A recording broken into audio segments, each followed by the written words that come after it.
প্রকৃতিকে যারা পছন্দ করেন সেই সাথে যারা কিনা একটু ছবি তুলতে পছন্দ করেন, প্রকৃতির সাথে থাকতে ভালোবাসেন, তাদের জন্য এই জায়গাটা একদম পারফেক্ট একটা জায়গা। আজকের আমরা যেই জায়গায় মাছ ধরবো সুন্দরবনের, এই জায়গাটা আসলে দেখলে সবারই ভালো লাগবে আর মন জুড়িয়ে যাওয়ার মতো একটা জায়গা। তো আজকের আপনাদের একটু ঘুরে ঘুরে দেখাই এই সমস্ত জায়গাগুলোতে আমরা আজকে কিভাবে মাছ ধরতেছি।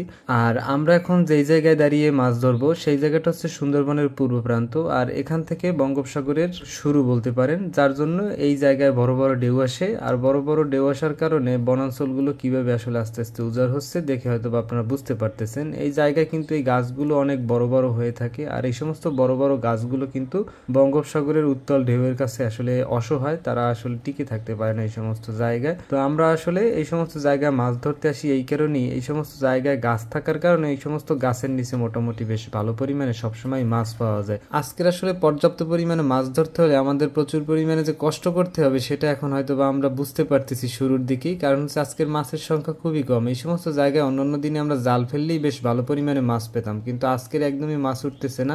বর্তমানে আসলে তাপমাত্রা এতটাই উষ্ণ যার কারণে আসলে এই পানিগুলো অনেক গরম, আর এই গরম পানিতে তো আর মাছ থাকবে না, এটাই স্বাভাবিক। আর এই পানিগুলো যে এতটাই গরম তার একটা উদাহরণ আপনাদের সামনে আমরা একটু দেখানোর চেষ্টা করব ছোট্ট একটা ক্লিপে। আর এই যে গাছগুলো কত বড় বড় কিভাবে উপরে আছে দেখেন, এই গাছগুলো উপরের দিকে দেখতে যতটা লম্বা মাটির নিচেও ঠিক কিন্তু ততখানি আসলে গাছের কাণ্ড বা মূলটা থাকে, আর সেটা কিন্তু অনেক শক্তিশালী হয়ে থাকে। কিন্তু উত্তাল সাগরের ঢেউয়ের কাছে এই গাছগুলো আসলে কতটা অসহায় এখন হয়তো বা বুঝতে পারতেছেন গাছগুলো কিভাবে পড়ে আছে সেটা দেখে। অনেকেই আসলে প্রশ্ন করেন এই গাছগুলো আসলে কাটা হয় কিনা বা এই গাছগুলো আসলে কেউ কেটে নিছে কিনা। আসলে এই সমস্ত জায়গায় গাছ নিতে কেউ তো আসেই না, এর তো প্রশ্নই আসে না। দেখেন সামনের দিকে আপনাদের দেখাইছি আমরা, আকাশ এবং পানি মিলে গেছে। এখন আপনারা হয়তো বা আন্দাজ করতে পারতেছেন এই সমুদ্রের বা সাগরের বিশালতা কতটুকু। আর এখান থেকে যখন আষাঢ় মাসে বড় বড় ঢেউ আসে তখন এই গাছগুলো এমনিতেই আসলে এই সমস্ত জায়গায় টিকতে পারে না, তখন আসলে এই সমস্ত বড় বড় ঢেউ এই গাছে এসে লাগার কারণেই আসলে এই গাছগুলোর এই অবস্থা। তো দেখেন আমরা এই সমস্ত গাছের যে গোড়ার গর্তগুলো সেই গর্তগুলোতেই মাছ ধরার চেষ্টা চালাচ্ছি, কিন্তু আপনাদের আগেই বললাম পানি প্রচন্ড গরম, তাপমাত্রা অনেক, গরম পানি থাকার কারণে আজকের আসলে এই সমস্ত জায়গায় একটু মাছ কম। আর যখন আসলে তাপমাত্রা একটু শীতল থাকে বা ঠান্ডা থাকে তখন একটু মাছ বেশিই পাওয়া যায়। একদম পরিষ্কার নীল আকাশ, সেই সাথে রৌদ্রোজ্জ্বল একটা দিন, আসলে পরিবেশটা সুন্দর হলেও প্রখর তাপ, আর এই তাপমাত্রায় আমরাও আসলে অনেক কষ্ট করতেছি। আর এই তাপমাত্রায় মাছও আজকের উপরের দিকে থাকবে না, মাছ একদম গভীর পানিতে চলে যাবে। আসলে এটা বুঝতে পারা সত্ত্বেও আমরা তো আর আসলে থেমে থাকতে পারি না বা বসে থাকতে পারি না, আমাদের আসলে জীবিকার তাগিদেই সবসময় মাছ ধরতে হয়। আর আমাদের আসলে বসে থাকারও কোনো সুযোগ নেই, কারণ এটাই হচ্ছে আমাদের জীবিকা। তো অনেকেই আসলে প্রশ্ন করে থাকেন আমরা আসলে কি করি, আমরা আসলে মূলত এইভাবেই মাছ ধরে থাকি, মাছ ধরাই আমাদের হচ্ছে মূল পেশা, আর মাছ ধরেই আমরা আসলে আমাদের জীবিকা নির্বাহ করে থাকি, যার জন্য আমরা তো আসলে বসে থাকতে পারি না, প্রতিদিনই আমাদের কষ্ট করতে হয়, মাছ ধরতে হয়।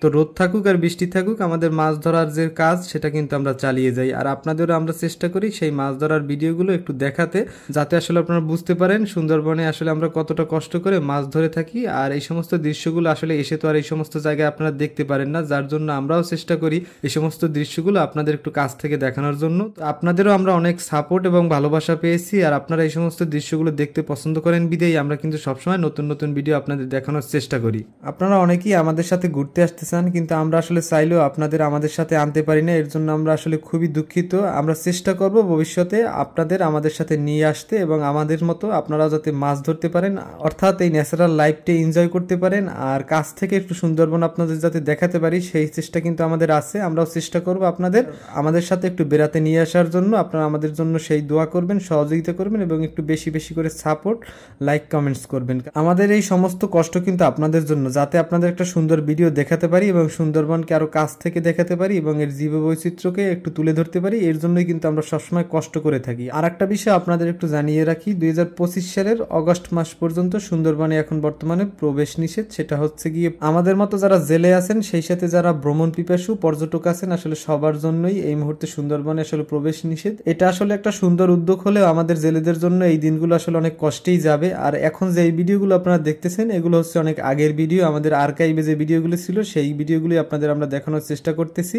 আর এই মুহূর্তে আসলে সুন্দরবনকে একটা রেস্ট দেওয়া আসলে সত্যিই প্রয়োজন ছিল, কারণ সুন্দরবনের জীববৈচিত্র্য রক্ষা করা আমাদের সবারই দায়িত্ব। তো শুরুতে আপনাদের যেটা বললাম আসলে মাছ একদমই নেই, মাছ না থাকার কারণ হচ্ছে ওই যে পানি গরম হয়ে গিয়েছে আসলে প্রখর রোদের তাপে, যার কারণে আসলে এই সমস্ত ডোবা নালায় মাছ যাও ছিল তাও এখন হচ্ছে ছোট ছোট যে গর্ত ছিল সেই গর্তের নিচে লুকিয়ে পড়ছে, এখন আর জালে একদমই মাছ পাওয়া যাইতেছে না।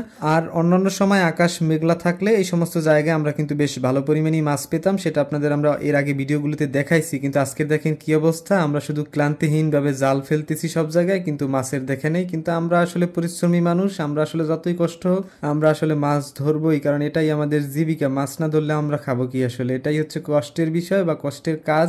আর জঙ্গলের ভিতরে আসলে আজকের যাব না, কারণ আজকের আমাদের দলের লোকজন কম, সেই সাথে জঙ্গলের ভিতরে আপনারা জানেন মামার আনাগোনা আসলে সব সময় থাকে। তবে জঙ্গলের খালে আমরা তখনই প্রবেশ করি যখন আমাদের দলে 8 থেকে 10 জন মানুষ থাকি আমরা, তখন আমরা চেষ্টা করি জঙ্গলের ভিতরে যে খালগুলো আছে সেই খালগুলোতে গিয়ে মাছ ধরার জন্য। তো আজকে যেহেতু আমাদের দলের লোকজন কম, তো আমরা সেই জন্য নদী চরে থেকেই মাছ ধরবো। আর এই সমস্ত জায়গায় একটু মামার আনাগোনা কম থাকে, কারণ হচ্ছে এই সমস্ত জায়গায় বড় বড় ঢেউ এবং জোয়ারের পানি প্রতিনিয়ত আসার কারণে আসলে এই সমস্ত জায়গায় ওরা আসে না, ওরা মূলত জঙ্গলের একদম গহীনের দিকেই থাকে। তো যার জন্য এই সমস্ত জায়গায় আমরা মোটামুটি সাহস নিয়ে নিরিবিলি মাছ ধরতে থাকি। আমাদের আসলে অতটা টেনশন করতে হয় না যে আসলে মামা এই সমস্ত জায়গায় আসবে কিনা।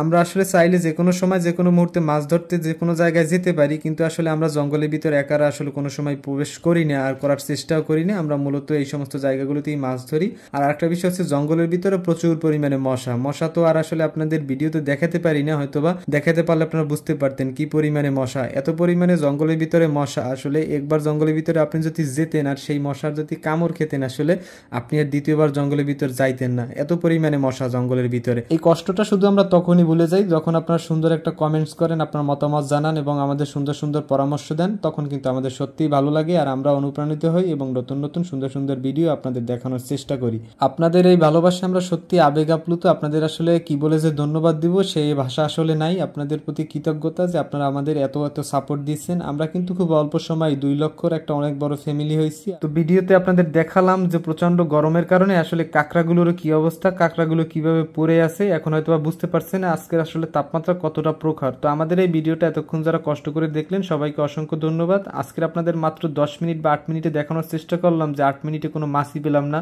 তাহলে হয়তো এখন আপনারা চিন্তা করে বুঝতে পারতেছেন যে সারাদিনে আমরা কতটা কষ্ট করি আর কতটা কষ্ট করে আমাদের মাছ ধরতে হয়। তো আমাদের এই মাছ ধরার ভিডিওগুলো যারা পছন্দ করেন, সুন্দরবনের ভিডিও যারা পছন্দ করেন, তারা অবশ্যই আমাদের সাথে থাকবেন। এতক্ষণ যারা কষ্ট করে ভিডিওটা দেখলেন সবাইকে অসংখ্য ধন্যবাদ।